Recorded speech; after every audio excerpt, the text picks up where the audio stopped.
So here I have the 2018 15-inch MacBook Pro and the new Blackmagic eGPU with the Radeon RX 580 inside. I'm going to be testing a couple of games on both macOS and Windows through Boot Camp, and I'll also be testing the Blackmagic eGPU with an RX 580 to see what kind of performance boost you can expect from this thing. Now, I want to preface this by saying if you're using a 2018 MacBook Pro and you want to use the eGPU inside of Windows Boot Camp, you want to do it at your own risk. So I was trying to get it to work in Windows. Apple doesn't support it natively, so there's this workaround that you got to use, right? But I couldn't get it to work after an entire day, and all I got was Windows not recognizing my display. It gave me this weird screen filled with white dots. There were also a bunch of glitches when I booted back into macOS. I have no clue how that even happened, so I decided to just wipe my drive clean and start from scratch. Unfortunately, and this is a warning to everyone with a 2018 MacBook Pro right now, don't wipe your drive because you won't be able to reinstall macOS. Recovery mode doesn't work because the restore images aren't up on Apple servers yet, and creating a High Sierra USB installer from my 2016 MacBook Pro didn't work either. Just wouldn't let me boot the USB even with all the security turned off in recovery mode. Hopefully they upload it soon, but as of right now, don't wipe your drive. So the model I have here is the top pre-configured 15-inch MacBook Pro with the 2.6 GHz Core i7, 16 gigs of RAM, the Radeon Pro 560X, and a 512 gig SSD. The base model with the 555X now comes with 4 gigs of VRAM, so that's a little bit of an upgrade, but performance remains mostly the same. Before I begin, here's the benchmark metal score for the 560X and the eGPU RX 580. The internal 560X got a score of just under 62,000, while the external RX 580 got a score of 118,000, so nearly double the performance. Also, one last thing, eGPUs generally run to external displays, so if you want to use the internal MacBook display, I'll link the script that I use in the description to force internal acceleration. So for my testing, I'm going to start off with native macOS games, and then I'll show benchmarks for some Windows games. The macOS games will be tested at 1920 by 1200, and the Windows games will be tested at 1680 by 1050 because it's the closest option available, all at medium graphics for consistency. Starting off with Dying Light, we're getting an average of 39 FPS with the 560X and 32 FPS with the eGPU. I'll talk more about the eGPU scores later on in the video. Rise of the Tomb Raider also got ported over to macOS not too long ago, and running the benchmark gave us a score of 33 FPS on the 560X and 47 FPS on the RX 580.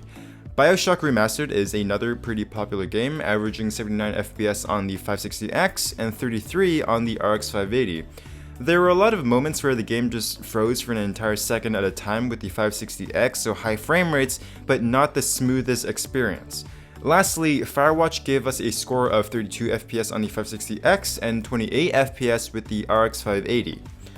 Okay, so moving on to some Windows games. We'll start off with Rise of the Tomb Raider just to compare between Windows and macOS. Running the benchmark, we get a score of 37 FPS with the 560X using DirectX 12 and 31 FPS without DirectX 12. I'm not going to be showing any eGPU benchmarks because I couldn't get it working, and I'd rather not mess up this MacBook Pro as well. Here's just the scores for the other games. Doom runs generally in the mid to high 30s, sometimes hovering around 42 FPS. Skyrim scores 33 FPS without any mods. GTA 5 gets 42 FPS. Far Cry Primal averages 47 FPS with a minimum of 43 and a maximum of 55. Wolfenstein 2 runs at 54 FPS, and Team Fortress 2 runs at between 120 to 140 FPS, with a couple of dips into the high 60s during really intense moments. Okay, so here's the main takeaway from these benchmarks. Even the 15-inch MacBook Pro with the highest tier graphics card, the 560X, it just doesn't perform that well because the GPUs aren't that powerful. They're rated at about 45 watts, while the GTX 1060 is rated at 120 watts, and it's just the nature of the beast. There's only so much power you can put into something this thin. The GPUs inside these MacBook Pros are still machined on the 14nm Polaris architecture, so until they shrink, you're not going to see any graphics improvements. You can definitely play games on the 15-inch MacBook Pro, and lighter games like Team Fortress 2 or Fortnite will play great, but newer AAA titles will need settings lowered to medium to get good frame rates. Also, the whole deal with the eGPU performing worse on almost all the games surprised me quite a bit. I know if you send the video back to the internal MacBook display, it's going to be worse than driving it with an external display connected to the eGPU, but this is a little bit extreme. Rise of the Tomb Raider seemed to perform a little bit better, but not by a whole lot. Now, despite having lower frame rates with the eGPU, I did notice that the frame rates were more consistent, so there weren't as many lag spikes and freezes compared to the internal 560X. Overall, eGPU setups just aren't really worth it right now.